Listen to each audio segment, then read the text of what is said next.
सप्तम गर्भ में जब शेष नारायण भगवान विराजे,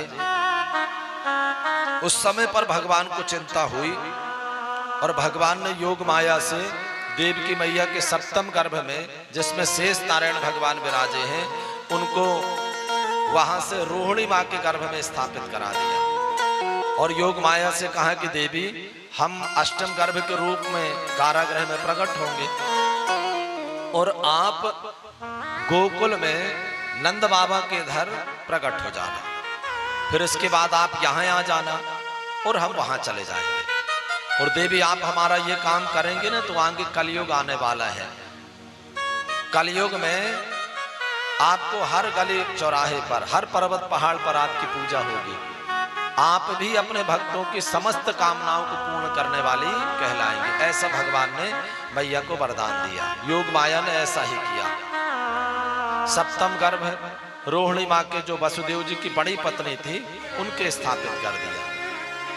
सबको लगा कि सप्तम गर्भ नष्ट हो गया है। अष्टम गर्भ में जब भगवान आए तो जा दिन ते हरि गर्भ ही आए। जिस दिन से भगवान गर्भ में आए उस दिन से तो देवता भी आकर के स्तुति करते हैं। सत्य प्रतम सत्य परम त्रिसत्यम सत्यस्य योनिं निहितम च सत्ये। सत्य सत्य कह करके और भगवान को देवता प्रणाम करते हैं। देवताओं ने प्रार्थना किया, अच्छा सत्य सत्य कह करके इसलिए प्रार्थना किया कि कहीं भूल नहीं जाए प्रभु जी किस उद्देश्य से आ रहे हैं, और नहीं कल आकर के कंस पैर पकड़ करके बैठ जाए तो उसको छोड़ दें, तो कहीं ये भगवान से माफी मांगे और हम देवताओं की दुर्गत करें दुष्ट। तो देवता प्रार्थना करके गए, कह करके गए कि प्रभु जी स्वागत है आपका। एक दिन तो कंस भी पहुंच गया और उससे लगा कि आज बहन जी को मार देते हैं, ये अष्टम गर्भ है। पर लगा कि कहीं ऐसा नहीं हो हम मारे बहन जी को और बहन जी के पेट से हमारे बहन जी के बेटा निकले और वो पटक के हमको मार दे। तो कंस डर करके भागा, कड़े पहरे में ढाल दिया। और माई बाप जैसे भाद्रपद माह प्रारंभ हुआ, प्रथम पक्ष कृष्ण पक्ष, आज अष्टमी तिथि थी, बुधवार का दिन था। ठीक मध्य रात्रि में प्रभु जी प्रकट हो गए। कैसे प्रकट हुए?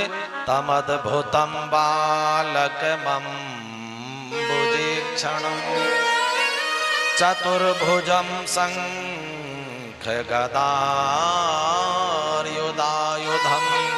अद्भुत बालक। अद्भुत क्यों कहा? क्योंकि भाई किसी के घर पर कहीं बेटा ऐसा होता है कठोर में, किसी के घर पर ऐसा कोई बालक होता है क्या कि जन्म से ही शस्त्र अस्त्र लेकर के आए? तो इसलिए कहा कि तमद्भुतम। ऐसे प्रभु जी मध्य रात्रि में प्रकट हुए और कहने लगे कि मैया बाबा वसुदेव जी की तरफ आपने तपस्या किया था पूर्व जन्म में, इसलिए हम आपके पुत्र बन करके आए हैं। स्तुति करते हैं। मैया ने कहा कि प्रभु जी आप पुत्र बन करके आए हैं, किसी के ऐसे बेटा होते हैं, कैसे होते हैं मैया? भगवान ने कहा कि मां हम ऐसे इसलिए बन के आए हैं कि अगर हम छोटे हो जाएंगे तो फिर आपकी जवाबदारी है, आपको रक्षा करना पड़ेगी। और ऐसे इसलिए आए हैं कि अगर मामा जी आ गए ना तो लगे हाथ अभी मामा जी का भी हिसाब किताब बराबर कर देंगे।